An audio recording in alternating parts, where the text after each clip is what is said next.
Hello friends, welcome to बात राज की। तो दोस्तों, आज हम बात करेंगे आम आदमी पार्टी की एक और सो कॉल्ड प्रेस कॉन्फ्रेंस की। लेकिन दोस्तों, उससे पहले अगर आप इस चैनल पर पहली बार आए हैं तो प्लीज सबसे पहले तो चैनल को सब्सक्राइब कीजिए। हाँ तो दोस्तों, अब बात करते हैं प्रेस कॉन्फ्रेंस की, जो कि आम आदमी पार्टी के डेली रूटीन का हिस्सा है। कभी भी प्रेस कॉन्फ्रेंस कर डालते हैं। तो आज फिर से एक और प्रेस कॉन्फ्रेंस खत्म हुई, जिसको आतिशी ने एड्रेस किया। और प्रेस कॉन्फ्रेंस थी उस बारे में कि भाई दिल्ली पुलिस की क्राइम ब्रांच उनके पास नोटिस देने पहुंची।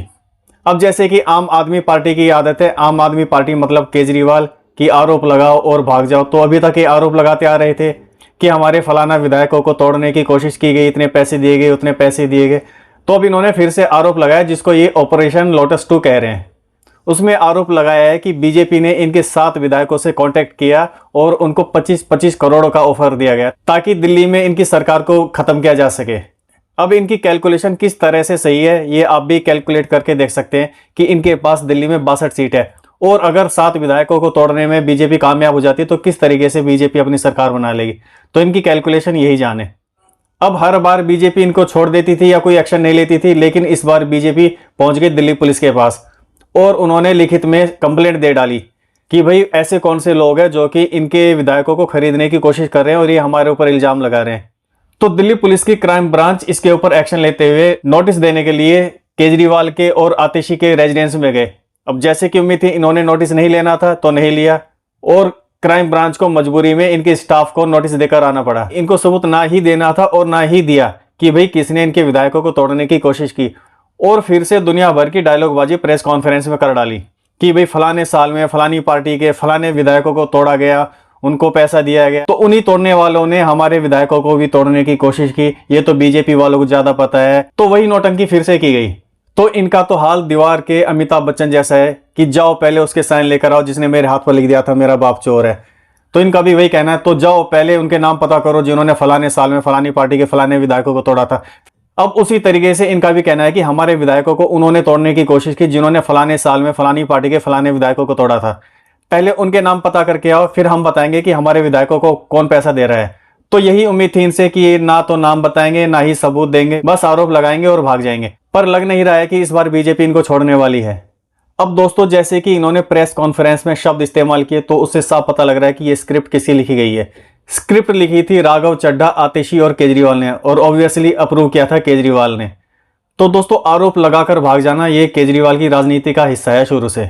अब जैसे कि पिछले लोकसभा चुनाव में आतिशी मारलेना ने गौतम गंभीर पर इल्जाम लगा दिया कि भाई गौतम गंभीर ने मुझे बदनाम करने के लिए लोकसभा क्षेत्र में झूठे पैम्पलेट्स बंटवाए जिसमें दुनिया भर की गंदी बातें लिखी हुई थी आतिशी के बारे में। अब गौतम गंभीर की इमेज इतनी अच्छी है कि उसका कुछ भी नहीं बिगड़ा, पर उससे पता चल जाता है कि इनकी मानसिकता कैसी है। ये किसी भी हद तक जा सकते हैं चुनाव जीतने के लिए। आतिशी अपने बारे में कुछ भी लिखवा सकती है। ये मैं नहीं कहता कि आतिशी ने लिखवाया है, पर ये कुछ भी कर सकते हैं। उन पैम्पलेट्स में दुनिया भर की गंदगी, दुनिया भर का कूड़ा भरा हुआ था कि भाई आतिशी ये थी, आतिशी फलाना थी, आतिशी ढिमकाना थी, अरविंद केजरीवाल ये था, मनीष सिसोदिया ये था। तो दुनिया भर की गंदी बातें लिखी हुई थी गौतम गंभीर को बदनाम करने के लिए। उस समय पर गौतम गंभीर ने कह दिया था कि अगर इसका सबूत मिल गया कि मैंने इन पैम्पलेट्स को बंटवाया है तो मैं उसी समय अपना नाम वापस ले लूंगा। पर जनता को गौतम गंभीर पर भरोसा था और वही जीते। अब जैसे कि दोस्तों, मैं इनके स्टेटमेंट की, इनके बयानों की बात कर रहा था, तो इनके हर बयान में, हर स्टेटमेंट में, हर ट्वीट में एक बात जरूर आपको देखने को मिलेगी। अपने हर ट्वीट, हर बयान, हर स्टेटमेंट में ये कुछ शब्द कॉमन रखते हैं, जैसे कि देश, दिल्ली की जनता हमें प्यार करती है, ईमानदार, कट्टर ईमानदार। तो ये इनकी स्क्रिप्ट का हिस्सा है। ये अपने हर स्टेटमेंट में, हर बयान में इन शब्दों को जरूर डालते हैं।